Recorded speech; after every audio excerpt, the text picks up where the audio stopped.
Welcome to the Natural Genius podcast. We're here to help you tap into your natural genius. Let's go. Lynn Harrison is a branding and identity expert. She works between brand, business and human potential. She was a very successful blogger in Melbourne, Australia, then went on to be an expat. More recently, she is working within the brand sphere. I'm so much looking forward to hearing her stories from 3 different continents and probably more. Enjoy hearing from Sarah. Sarah, welcome to the Natural Genius podcast. We're already giggling. It's a good sign. It's a good sign. Thanks, Sam. Let's talk about being an expat, because you just shared with me that you've been an expat for like 20 years and your parents were expats. How do you observe the differences in you being an expat versus not? It's really funny because it wasn't until we're having this conversation that I realized both of those things, because my parents both immigrated separately from the UK to Australia before they met, and then they met there and then never left. And so it's just been part of the furniture, that's just how it's been. So I've never really thought of them as expats. And when I moved over to London in my early 20s, I didn't consider myself an expat. I became more patriotic, which was a very interesting observation. You become a lot more patriotic when you travel to a foreign country. But I never really considered myself that. And it wasn't until I did an expat posting to Brunei where you're called an expat that I was actually given that label. And that's what's interesting about labels, which we'll get onto later, is it's not until it's assigned to you that you think, oh, okay, well, I guess that's me now. But actually, it's always been part of who I am. So it's bizarre. Yeah. And when we first caught up, you were telling me about being an expat in Brunei and the crazy experiences of fitting out a house. So tell me some stories. I mean, this is the thing. It's not overly a commercially driven country. It's Sharia law, it's very religious based. And so you've got businesses that have operated there for so long that just go on word of mouth about where they are. So Google Maps doesn't really work that well. A lot of places don't have websites. You find them on Instagram, possibly. There was a furniture store near us called the Purple Shop, and that's not what it was actually called. It's just what the expats called it. So when I moved there, everybody's like, just go to the Purple Shop. I'm like, where is the Purple Shop? And I'm Googling it. I'm looking online. And there's nowhere. Someone said, oh, no, it's just what we call it because the building's purple. I'm like, right. So how do I get there? Like, how do I find this secret place? And they're like, okay, it's on Pandan X. And I'm like, what is a Pandan? I don't understand. And I just had to drive around in my car looking down streets and just thinking possibly there might be a store down here that sells a full-length mirror, for example. So it was a very interesting experience of just having to wing it as much as possible. But a source of gold was definitely this Facebook group that we had. It wasn't Facebook Marketplace because Facebook wasn't that advanced in Brunei. We didn't have a marketplace. So it was just a Facebook group full of expats selling things. And so if you saw something going that looked good, you jumped on it immediately. And it was a very hot group to get things. There was no IKEA in the country, so IKEA was like this ultimate source of furniture. If someone was selling something from IKEA, it was amazing. But fortunately, shortly after I moved there, and this is really bizarre, across the border in Miri in Sarawak, part of Malaysia, that was only about an hour's drive away, a Harvey Norman opened. It was just the gods had sent this wonderful store. IKEA and Harvey Norman, they're the promised lands. Yeah, it was amazing. So just walking through Harvey Norman was so liberating, and just being able to buy a television that wasn't secondhand or that I had to drive down an alleyway to find. So, yeah. Oh, wow. Do you know, when I was lucky enough to do the Trans-Siberian Railway from Beijing across to St. Petersburg, there was the travel agent in Australia that organised the tickets, but then locally needing to pick them up in different locations. And the trial that we had in Beijing, trying to find the grey building with the white windows, sashes, and we had this very patient taxi driver that was trying to find, but it took us a while to work out the steps around the, you're looking Purple for shop. a purple building, a purple shop. In India, I loved seeing 5 lanes of traffic on 2 lanes, like 5 lanes, and then the horn going, coming through. Oh my gosh. So or having to cross, as a pedestrian in Bangkok or something. It's terrifying. Or, walking like an Egyptian in the heat of a Cairo summer. Thank you so much for the story about the purple shop. Oh my gosh. I I was just like, what is this place? I feel like we'll come back to perhaps more stories of Brunei because it's so unique. So few people might have stories like that. Tell me about being a blogger in Melbourne. What did you love about that time? What are some of the sweet memories that you have? And even perhaps we'll swing back into talking about branding. So maybe you'll tell us some tips about what you learned through that time. I really loved the blogging journey that I had. And it really just started on Twitter. Back in the day when Twitter was a great place of networking and like-minded people coming together in a really wholehearted way. It was lovely, wasn't it? It was a really lovely community of people. And because I'm from Perth originally and I moved to Melbourne in 2010, I started living in the CBD, which I loved to bits. And I was walking past all these great restaurants and cafes that were doing incredible things. And I just wanted to share that with as many people as possible because it was a little bit selfish. I also wanted the city to be busier because I wanted more hustle and bustle in there. I really wanted to get the word out. You've got it now. Yes, exactly. Mission accomplished. I really wanted to shout out the businesses that were doing incredible things because it's like everybody needs to know about this. The food scene and the coffee scene and the bar scene in Melbourne at that stage, it was mind-blowing to me. And so I started on Twitter just tweeting about different places to go. And then I started the blog because I just wanted to practice my writing. I really moved to Melbourne to become a writer. It was my dream, my vision that I had. And I remember literally my first night in Melbourne, I stayed at a hotel that was next to the Melbourne Age at the time. And I didn't realize, but I opened up these big, beautiful blinds overlooking the Melbourne Age. And I was like, this is a sign. I definitely am in the right place. And so I started the blog to practice my writing and my tone of voice. And I'd started this persona of Little Miss Melbourne because I just didn't know what else to call myself. And my friends in Perth used to call me Little Miss. That's how the name came about and just started writing about things. And then Instagram was launched. I signed up and I thought, I don't really know what this is about. I was like, okay, I'll sign up and then just see what happens with this thing. Months later, I logged in when I was on a trip in Paris and I had 300 followers. I was like, I haven't been doing anything. I don't know what this thing is. And at the same time in my day job, I was learning about content marketing as a marketer. And I realized the power of creating a body of content that then gets leveraged and distributed through different channels like Twitter and Instagram and Facebook. I started writing more and more blogs, getting the word out about the bars and restaurants and sharing that through Twitter, Instagram, Facebook. And it just became busier and busier. And soon I was engaged by PR companies to, be invited to restaurant launches and menu launches and that kind of thing, which was a world I didn't really know existed. Even though I've studied public relations, it was still, social media in this way was still relatively in its infancy. And especially influencer was not even a word then. So drawn into this amazing world of then being able to help more restaurants and more business owners get their word out even more, facilitated by the PR companies. So that was really fun. And it could get away from you because there were so many invitations coming out and you wanted to make sure that you went to things because otherwise you might not be invited again. And so you could be out at several events every single night of the week. It could very quickly get out of hand.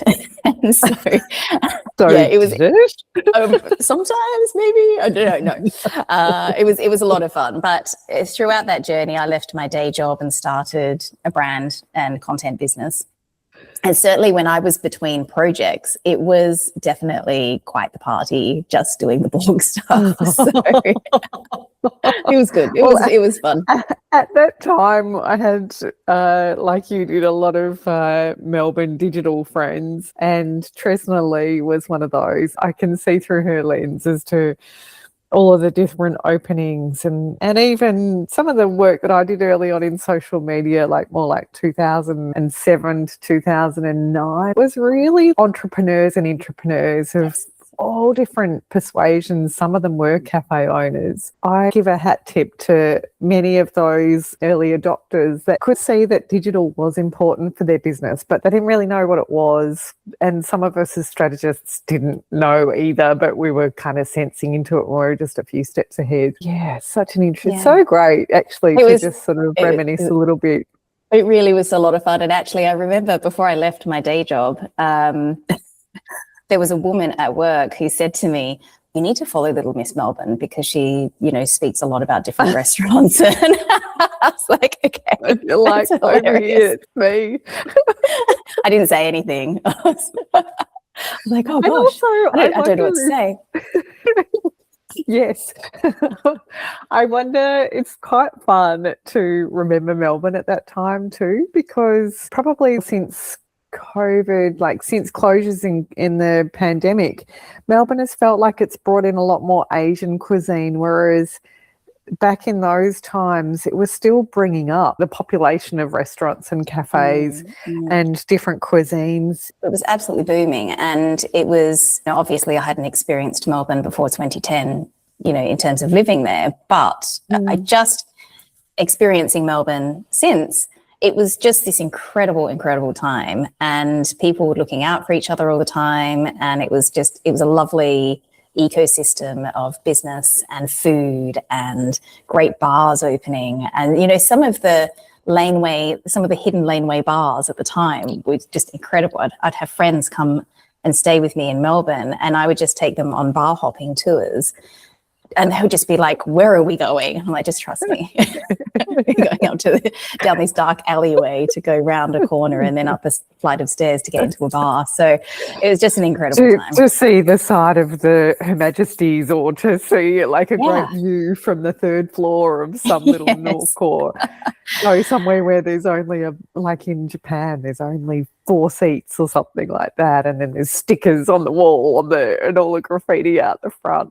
And people just think, God, where are you taking us? And then suddenly you need to go and have great gelato on Spring Street at 10 at night. Of course you do.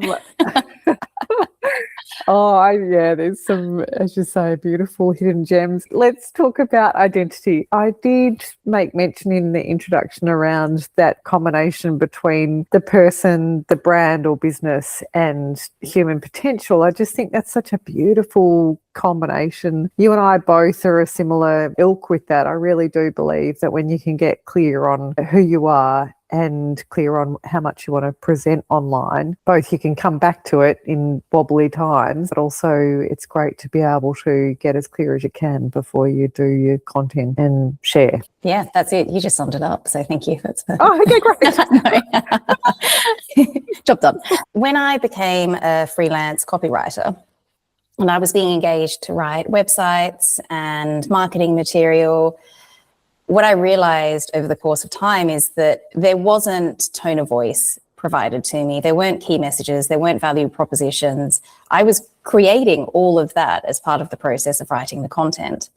And I didn't realize it until probably 6 months into doing that it's like, actually, I'm not just writing copy here, I'm building brands as well. And Sarah, sorry to interrupt you. So would some of that be filling in the blanks? Like, would you be sensing into what the blanks were? It was more about realizing that they didn't have taglines and they didn't have key messages about what the essence of the business was. And I guess one of my secret sources, my natural genius, I suppose, is to be able to really see that and hone in on that. So when I get a brief, in general, I often observe and see things that sometimes others don't. And that's what I'm asking. Yeah, I think that's wonderful. I'm so pleased that you can say that so clearly. Yeah, thank you. And I actually attribute some of it to some of my character strengths in positive psychology, because one of my top strengths is creativity, which is looking at things in a different perspective to others and seeing those different nuances. So, and I'm very good at picking up patterns as well. So if I get a brief from a client and I really listen and lean into what the passion is or what their why is, that was just naturally coming out. And I started to translate that. The role as a copywriter, writer is often translation. So I would be translating that for my client, which was literally what I perceived to be my job. But then in that process, I realized I'm really capturing the essence of them and of their brand, and that's what I'm communicating. And yes, they often had a visual brand identity set up, but not a verbal brand. And that's where I started to nuance also into verbal brand identity and start to build some of that, and then create guidelines for the client so that they had a source of truth to lean on. And then over the course of time, that turned into design systems, for example, in the tech world, and then in the design world. And it's, from a business perspective, it's all about remaining consistent and clear and confident so that people can more easily understand what you're saying, trust you, and ultimately buy from you or engage with you or stay with you. So that's kind of the theory behind it all. Now, where identity comes into it is quite interesting, because it's going to bring up Brunei again. When I moved to Brunei, I'd been a freelance brand and content strategist writer for 6 years. I was very busy in that time, and I worked on some incredible projects and I was very lucky. I thought that I was full bottle, especially because Little Miss Melbourne and I had my other business. I thought I was full bottle on my brand identity. I knew my tone of voice. I knew all of that stuff. But when I was plonked into the middle of the jungle with a bunch of people who really don't give a shit, quite frankly, about what you've done, what blogs you've written or anything like that, you realize very quickly that actually they were still external structures which didn't really communicate my core identity and my core value even to myself. So I suffered identity loss at that time. That's what's made me so passionate about identity and brand identity, because often if it's a founder-based business, your persona is reflected into the business. That's just what happens so often. And you can obviously create a divide and make that intentional. But I realized there's so much more to identity than just a tone of voice and your value proposition. It's really who are you at the core. So that's where positive psychology comes into it for me now, and why I nerd out about identity, because whether you're a business or whether you're a person, if you're relying on external structures to hold you up, things can happen where those external structures might drop away or be removed, and you are left still having to try to work that stuff out. If you can be clearer on who you are, then you are able to better function as an individual, better function in business, your business can perform better. So that's where I nerd out about identity these days, and how it became actually so much more important than just a brand strategy. We're totally singing off the same song sheet. Do you think that there's many other people in this space at the moment, or is it mainly that there's people working in flourishing, thriving, positive psychology and as coaches, and then those in brand? What I'm enjoying seeing is that we're talking about identity more. I'm seeing identity pop up everywhere, and people generally know what we talk about now when we say identity. So that's exciting. I don't see many people working in this space yet. My hope is that identity will continue to become a bigger word, because with AI, I really worry about a disconnect from our identity and what value we know we bring to the table. That's where I see some of that imposter syndrome coming up, because if we are not clear on who that core is, that value proposition from the inside, then we're probably going to be quite susceptible to imposter syndrome. It's quite a big topic. Yeah. And interesting that you said that you'd studied PR, because this could fit within a larger business, within PR, employer branding, company branding, or content strategy. So it sounds like you could fit across a lot of different areas. And it does, because we're humans. Humanness touches on every part of that. And it's not just easier for you with a clearer voice, it's easier for everybody else that you work with. And this is where, if we talk about identity from a business perspective, it definitely is throughout an organization. It's not just in HR, it's not just in marketing. More often than not, the leadership level, or who the CEO is, their values will reflect throughout the organization, regardless of what organization values are there. That is just what naturally happens. So it is throughout an organization in terms of an identity. And the more that you can get people on the same page, the more you can scale that identity, and the more your customers and your stakeholders can work with you more effectively and trust you more. but it's also your third parties that you deal with. So if you are clear about who you are and how you speak, and you've got that documented, then that's what you provide to your investors, to your sponsors, to your designers, to your lawyers, whoever it might be that you're dealing with, that you need them to really understand who you are and how you speak and what you offer, what your value is. Then it makes it so much faster and easier and more cost effective to be able to get those people on the same page. And as an organisation, as you say, it's so much faster if everyone is aligned, recruiting and so many different aspects. Yeah, but yes, particularly recruitment. Faster. With that backdrop, what would you love to see in the world, both through the work that you're doing and the influence that you have? I would really love people to be more empowered with their identity and what they bring to the table as a unique individual. It's just something that we're not necessarily taught how to do. And we are told that it's about our skills and our experience, and they are definitely parts of our authority. But in terms of our identity and who we are, we assign so much of a value to labels, and labels that are given to us, labels that we give ourselves. But that's, again, a risk, because you're outsourcing that self-worth. It's another external structure that you're leaning on.